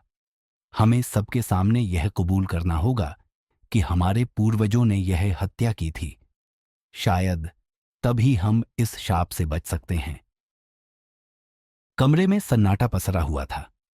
हम तीनों उस सच का सामना कर रहे थे जो इतने सालों से छिपा हुआ था।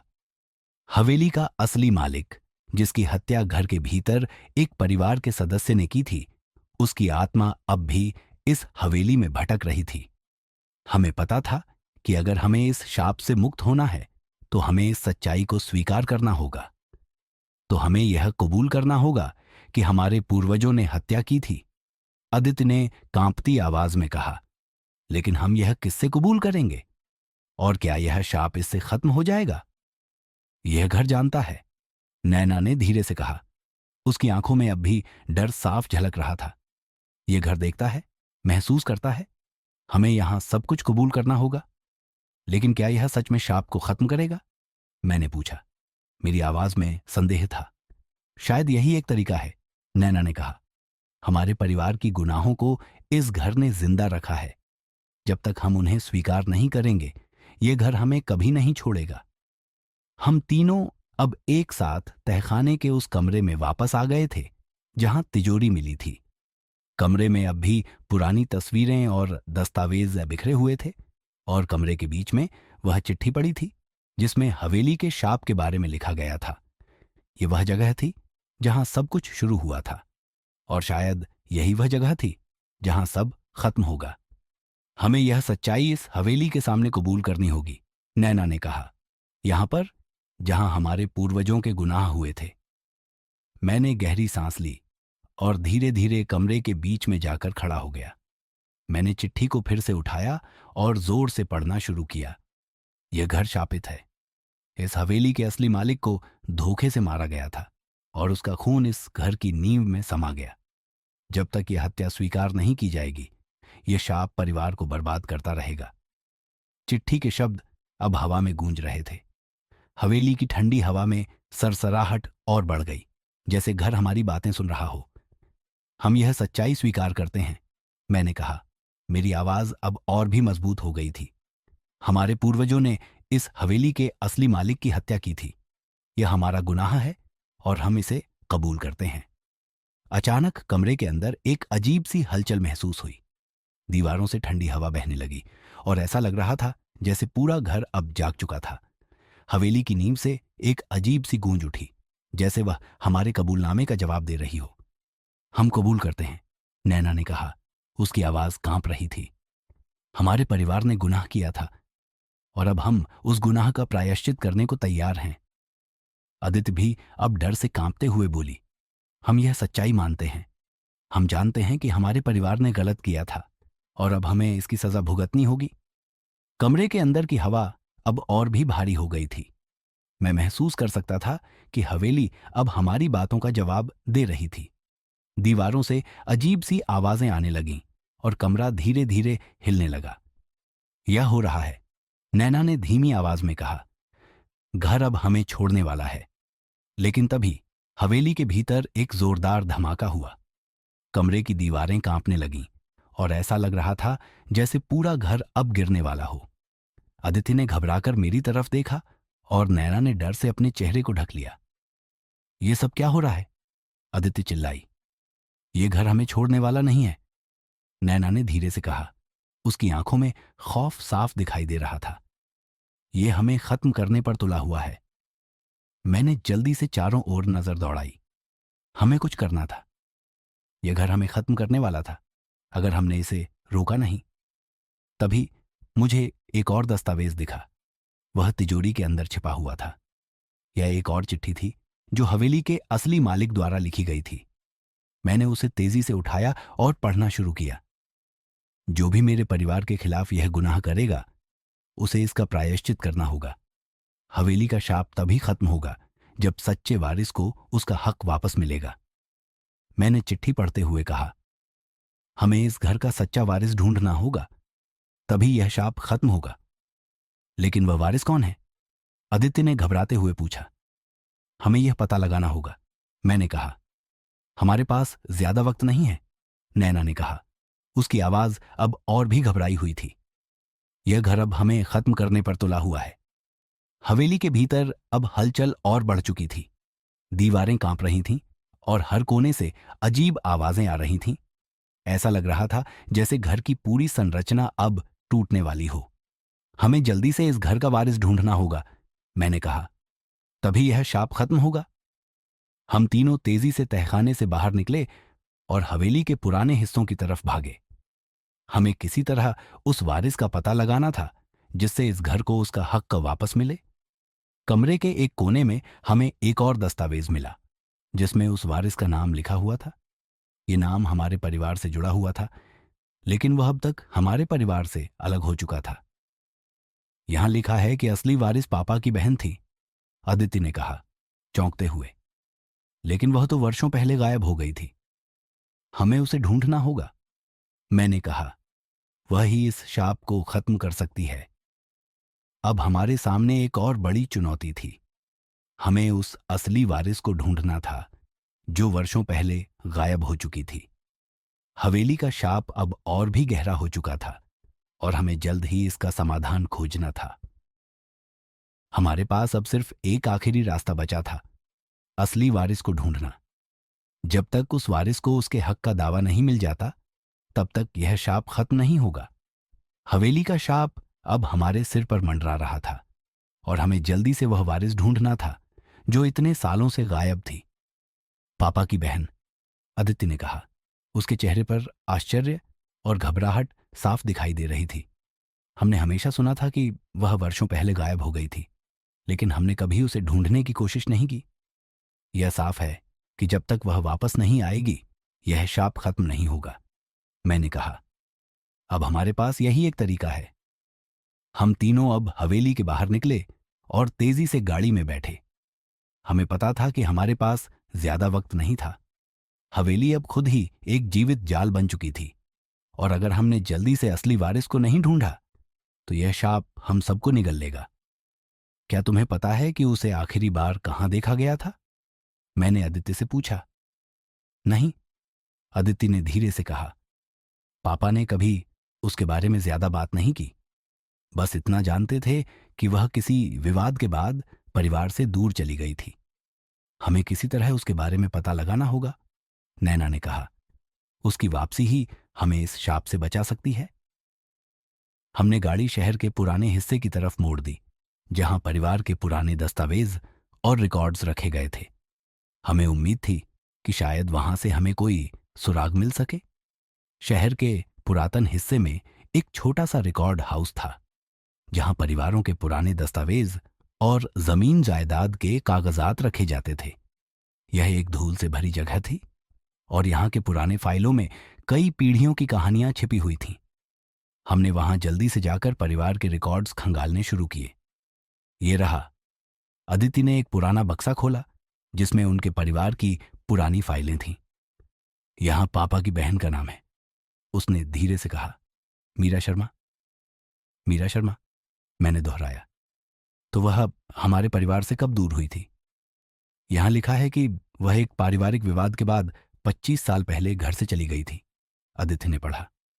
उसके बाद उसका कोई अता पता नहीं मिला। किसी को नहीं पता कि वह अब कहां है। मैंने गहरी सांस ली। 25 साल पहले गायब हो चुकी मीरा शर्मा, यह नाम अब हमें उस शाप से बचाने का एकमात्र तरीका था। हमें पता करना होगा कि वह कहां गई थी, मैंने कहा। कहीं ना कहीं कोई सुराग जरूर होगा। यहां कुछ और लिखा है, नैना ने कहा, एक और फाइल को पढ़ते हुए। उसके जाने से पहले उसने परिवार के साथ किसी गहरे राज पर बहस की थी। शायद उसी की वजह से वह चली गई। क्या वह यही राज था? मैंने पूछा। शायद उसने पहले ही इस शाप का सामना किया हो और इसी वजह से वह दूर चली गई, शायद, नैना ने सिर हिलाते हुए कहा। लेकिन हमें उसे ढूंढने का एक रास्ता ढूंढना होगा। हमने रिकॉर्ड हाउस में कई और दस्तावेज खंगाले, लेकिन मीरा के गायब होने के बाद उसके बारे में कोई ठोस सुराग नहीं मिला। यह साफ था कि उसने खुद को परिवार से पूरी तरह अलग कर लिया था। लेकिन तभी आदित्य को एक पुरानी तस्वीर मिली। यह तस्वीर शायद मीरा की आखिरी तस्वीर थी। उसमें मीरा एक छोटे से गांव में खड़ी दिख रही थी, जिसके पीछे पहाड़ और पेड़ थे। यह कहाँ की है? मैंने पूछा, तस्वीर को ध्यान से देखते हुए। यह शायद किसी पहाड़ी इलाके की तस्वीर है, आदित्य ने कहा। यह 25 साल पुरानी है, लेकिन यह जगह शायद अब भी वैसी हो। हमने वह तस्वीर अपने साथ ली और गांव के बारे में पता लगाने का फैसला किया। यह तस्वीर एक छोटा सा सुराग थी, लेकिन हमें यह यकीन था कि यही हमें मीरा तक ले जा सकती है। गाड़ी पहाड़ियों की तरफ बढ़ रही थी और रास्ते में हमारी आंखों में सिर्फ वह एक तस्वीर थी। हमें यकीन था कि अगर हम उस गांव तक पहुंच गए तो शायद हमें मीरा के बारे में कुछ जानकारी मिल सके। रास्ता घुमावदार था और हवेली से दूर होते हुए भी मुझे अब भी उसकी भयानक उपस्थिति महसूस हो रही थी। यह शाप हमारे साथ था और यह हमें तब तक नहीं छोड़ेगा जब तक हम इसका समाधान नहीं ढूंढ लेते।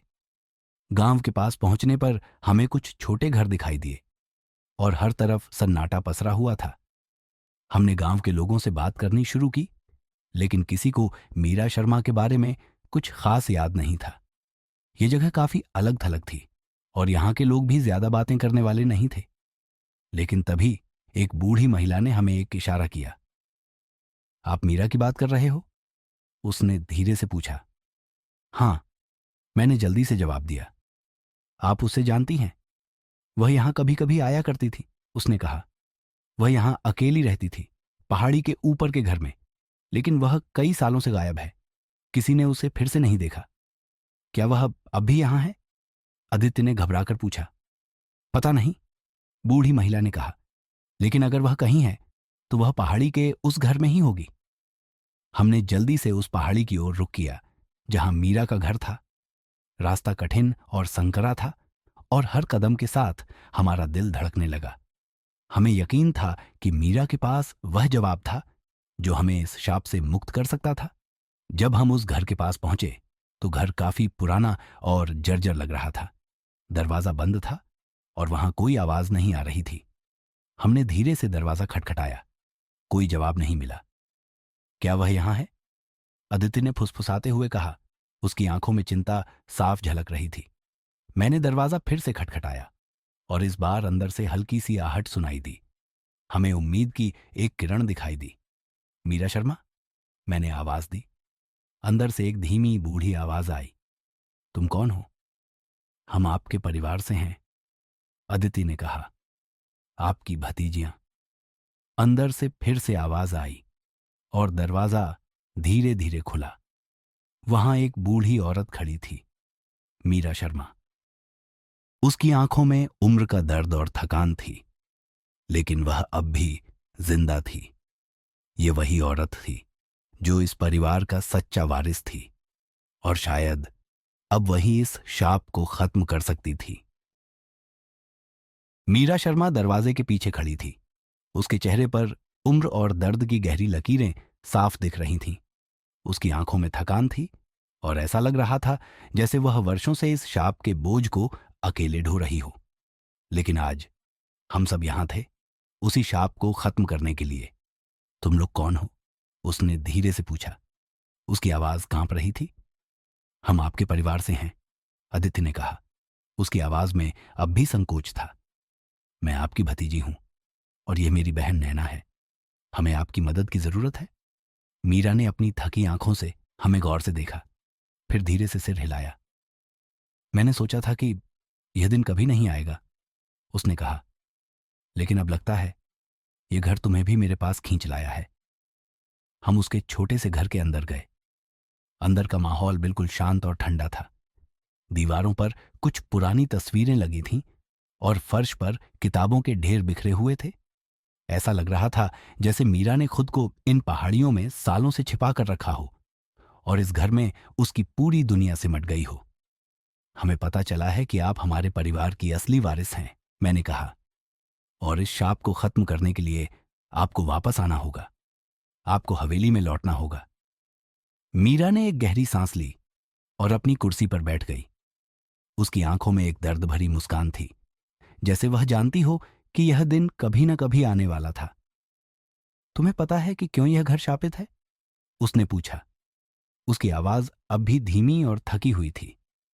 हमें सिर्फ इतना पता है कि हमारे पूर्वजों ने घर के असली मालिक की हत्या की थी, मैंने कहा, और तब से यह शाप हमारे परिवार को परेशान कर रहा है। यह कहानी का सिर्फ एक हिस्सा है, मीरा ने कहा। यह घर सिर्फ हत्या की वजह से शापित नहीं है। हमारे पूर्वजों ने जो धोखा किया था वह इस घर की नींव में बसा हुआ है। यह घर खुद बदले की आग में जल रहा है, और जब तक इसे इसका हक वापस नहीं मिलेगा तब तक यह घर तुम्हें खत्म कर देगा। मैंने उसकी बातों को गौर से सुना। यह साफ था कि मीरा के पास इस शाप का समाधान था, लेकिन यह इतना आसान नहीं था। हमें क्या करना होगा? मैंने पूछा।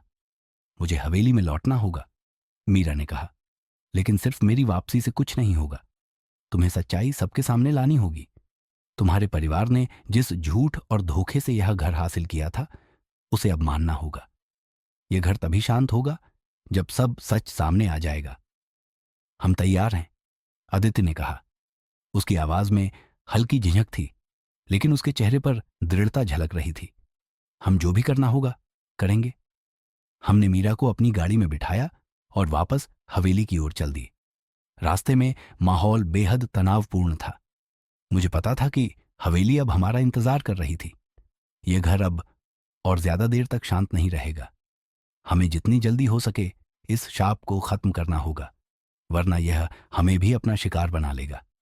जब हम हवेली पहुंचे तो वहां का माहौल और भी भयानक लगने लगा।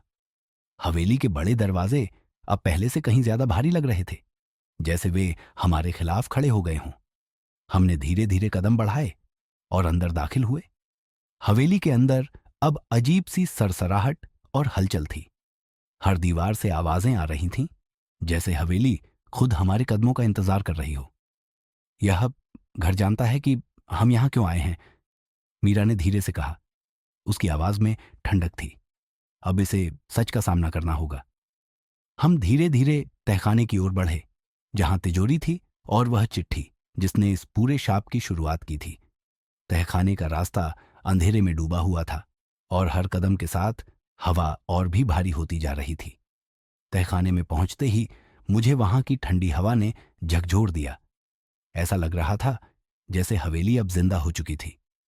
मीरा ने धीरे से आगे बढ़ते हुए तिजोरी के पास खड़े होकर कहा, यही वह जगह है जहां से यह सब शुरू हुआ था। यही वह जगह है जहां अब इसे खत्म होना होगा। मीरा ने अपने हाथों से तिजोरी को छुआ और हवेली की दीवारों से एक अजीब सी गूंज उठी। पूरे कमरे में एक हलचल सी महसूस हुई, जैसे हवेली अब जाग चुकी हो। तुम्हें यह सब स्वीकार करना होगा, मीरा ने कहा। तुम्हारे परिवार ने जो गुनाह किए थे उन्हें कबूल करना होगा, तभी यह घर हमें छोड़ देगा। मैंने गहरी सांस ली और कमरे के बीच में जाकर खड़ा हो गया। मैंने जोर से कहा, हम यह स्वीकार करते हैं कि हमारे पूर्वजों ने इस घर के असली मालिक की हत्या की थी। यह हमारा गुनाह है और हम इसे कबूल करते हैं। अदिति और नैना ने भी साथ दिया और अब तीनों की आवाजें हवेली के अंदर गूंजने लगीं। यह घर अब भी हमारे परिवार का है, मीरा ने कहा, लेकिन अब हमें इसे इसका हक देना होगा, तभी यह हमें छोड़ेगा। जैसे ही हमने यह कबूल किया, हवेली के भीतर की हवा और भी ठंडी हो गई। दीवारों से अजीब सी सरसराहट और गूंज उठने लगी और ऐसा लगने लगा कि पूरा घर हिलने लगा है। मैंने अपनी सांसें थाम ली, लेकिन तभी अचानक से हवेली की गूंज धीमी पड़ने लगी। ऐसा लग रहा था जैसे घर अब शांत हो रहा हो। यह काम कर रहा है, नैना ने धीरे से कहा। उसकी आवाज में राहत थी। तभी तहखाने की दीवारों से एक जोर की आवाज हुई और पूरा तहखाना हिलने लगा। हमें एहसास हुआ कि घर का शाप अब खत्म हो रहा था, लेकिन यह घर खुद को गिराकर खत्म करना चाहता था। हमने तेजी से बाहर निकलने की कोशिश की। जैसे ही हम तहखाने से बाहर आए, घर की दीवारें तेजी से हिलने लगीं। हर कोने से आवाजें उठ रही थीं, जैसे घर हमें बाहर निकालने के लिए खुद को तोड़ रहा हो। आखिरकार हम सभी ने बाहर के दरवाजे से निकलते ही देखा कि पूरा घर कांप रहा था। दरवाजे के बाहर खड़े होकर हम देख रहे थे कि घर अपने आप गिरने लगा।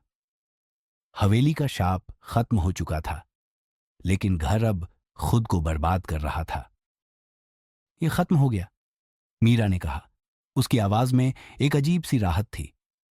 यह घर अब हमें नहीं सताएगा, यह सब खत्म हो चुका है। हवेली अब खुद को नष्ट कर रही थी, लेकिन शाप अब खत्म हो चुका था। हम तीनों और मीरा अब उस जगह खड़े थे जहां कभी एक बड़ा घर हुआ करता था, और अब बस मलबा रह गया था। हवेली अब सिर्फ मलबे का ढेर थी। वह विशाल भव्य इमारत, जिसने पीढ़ियों तक इस परिवार को अपने अंदर बांध कर रखा था, अब मिट्टी में मिल चुकी थी। हम चारों खामोशी से खड़े थे, ये देख रहे थे कि कैसे हवेली ने खुद को तबाह कर लिया। यह खत्म हो गया, मीरा ने फिर से कहा। उसकी आवाज में इस बार सुकून था। यह घर अब हमें कभी नहीं सताएगा। अदिति और नैना भी हवेली के अवशेषों को देख रही थीं। उनके चेहरे पर हल्की सी राहत और अजीब सा दुख था। भले ही वे इस हवेली से बचना चाहती थीं, लेकिन यह घर उनके जीवन का हिस्सा था, और अब इसका अंत देखना उनके लिए भावनात्मक रूप से भारी था। हम धीरे धीरे वहां से पीछे हटने लगे। अब हमें कुछ नहीं करना था। शाप खत्म हो चुका था। यह घर अब सिर्फ इतिहास का हिस्सा बन चुका था। मुझे कभी नहीं लगा था कि मैं वापस आऊंगी, मीरा ने कहा, चलते हुए। उसकी चाल धीमी और थकी हुई थी, लेकिन उसके चेहरे पर शांति थी। मैंने सोचा था कि यह शाप कभी खत्म नहीं होगा, लेकिन अब मुझे लगता है कि मैं भी इस बोझ से मुक्त हो चुकी हूं। आपका घर अब आपका है, अदिति ने कहा। उसकी आवाज में एक नई दृढ़ता थी। यह मलबा चाहे जो भी हो, अब यह शापित नहीं है। मीरा ने उसकी तरफ देखा और हल्की सी मुस्कान दी। यह घर कभी मेरा नहीं था, उसने कहा। मैंने इसे बहुत पहले ही छोड़ दिया था। यह घर अब तुम्हारा है, तुम दोनों का। तुम अब आजाद हो। हम चारों मलबे के ढेर को पीछे छोड़ते हुए सड़क की ओर बढ़ गए। मैंने पीछे मुड़कर देखा और देखा कि हवेली का कोई निशान अब नहीं था। यह जगह अब सिर्फ एक मिट्टी का टीला थी, और इसके साथ ही सारी बुरी यादें भी दफन हो चुकी थीं। रास्ते में नैना ने धीरे से कहा, क्या अब हम सच में इस सब से मुक्त हो चुके हैं? हां, मीरा ने कहा। उसकी आवाज में निश्चितता थी। अब कोई शाप नहीं है। यह घर और इसके गुनाह अब खत्म हो चुके हैं। यह सिर्फ एक बीती हुई कहानी है। हमने यह सब खुद ही झेला, अदिति ने कहा। उसके चेहरे पर अब भी अजीब सी थकान थी। लेकिन अब मैं समझती हूं कि हमें अपने अतीत से भागना नहीं चाहिए था। हमें यह सब पहले ही कबूल कर लेना चाहिए था। पर अब यह खत्म हो चुका है, मैंने कहा, उनका हौसला बढ़ाते हुए। तुम दोनों अब उस अंधेरे से बाहर आ चुकी हो। ये एक नई शुरुआत है। हम धीरे धीरे हवेली से दूर होते गए। इस पूरी घटना ने हम सबको बदल दिया था। मीरा ने उस घर को छोड़ा था, लेकिन आज वह खुद भी शांति पाने आई थी। अदिति और नैना ने अपने परिवार के सबसे काले राजों का सामना किया था, और अब वे उस बोझ से मुक्त हो चुकी थीं। कुछ ही देर में हम शहर में लौट आए। अदिति और नैना ने अपने घर की तरफ रुख किया, जबकि मैं और मीरा एक छोटी सी चाय की दुकान पर बैठ गए। तुमने जो किया वह आसान नहीं था, मैंने मीरा से कहा। इतने सालों तक इस शाप के साथ जीना और फिर वापस आना, मुझे पता था कि एक दिन यह होगा, मीरा ने कहा। उसकी आंखों में एक शांत भाव था। मैंने खुद को इस अतीत से दूर रखा था, लेकिन यह अतीत हमेशा मुझे बुला रहा था, और आज मुझे लगता है कि मैंने अपने हिस्से का काम पूरा कर दिया है। अब आप क्या करेंगी? मैंने पूछा। मीरा ने एक गहरी सांस ली और कहा, अब मैं जो भी करूंगी वह मेरे लिए होगा। यह शाप अब मेरे ऊपर नहीं है। यह सब खत्म हो चुका है। अब मैं अपने लिए जीना चाहती हूं। हम कुछ देर और वहां बैठे रहे। मलबे में बदल चुकी हवेली अब इतिहास का हिस्सा थी, और उसका शाप हमेशा के लिए खत्म हो चुका था। मेरे दिमाग में एक अजीब सा सुकून था, जैसे मैंने भी इस घर के अंधेरे को पीछे छोड़ दिया हो। यह केस मेरे लिए सिर्फ एक जायदाद की लड़ाई नहीं था, यह एक परिवार की पीढ़ियों से छुपी हुई साजिश का अंत था, और अब यह सब खत्म हो चुका था। मैंने मीरा से विदा ली और अपनी गाड़ी की तरफ बढ़ा। शहर की सड़कों पर लौटते हुए मुझे यह एहसास हुआ कि यह केस भले ही खत्म हो चुका था, लेकिन इसने मेरे जीवन पर भी अपनी छाप छोड़ दी थी। मैंने कई रहस्यों का सामना किया था और अब मुझे यह पता था कि कभी कभी अतीत को कबूल करना ही एकमात्र रास्ता होता है। अर्जुन राय और श्रापित हवेली का राज को अंत तक सुनने के लिए दिल से धन्यवाद। उम्मीद है कि अर्जुन राय की इस रोमांचक जासूसी यात्रा ने आपको रोमांचित किया होगा। अगर कहीं मुझसे कोई गलती हुई हो या आपको कोई कमी महसूस हुई हो तो मैं उसके लिए क्षमा प्रार्थी हूँ। आपकी राय और सुझाव मेरे लिए बहुत महत्वपूर्ण है ताकि मैं भविष्य में और भी बेहतर कहानियां आपके सामने पेश कर सकूं। अब अर्जुन राय की अगली गुत्थी को सुलझाने के लिए तैयार हो जाइए, क्योंकि उनका अगला केस जल्द ही आपके सामने आने वाला है। धन्यवाद और मिलते हैं जल्द ही एक और रोमांचक अध्याय में।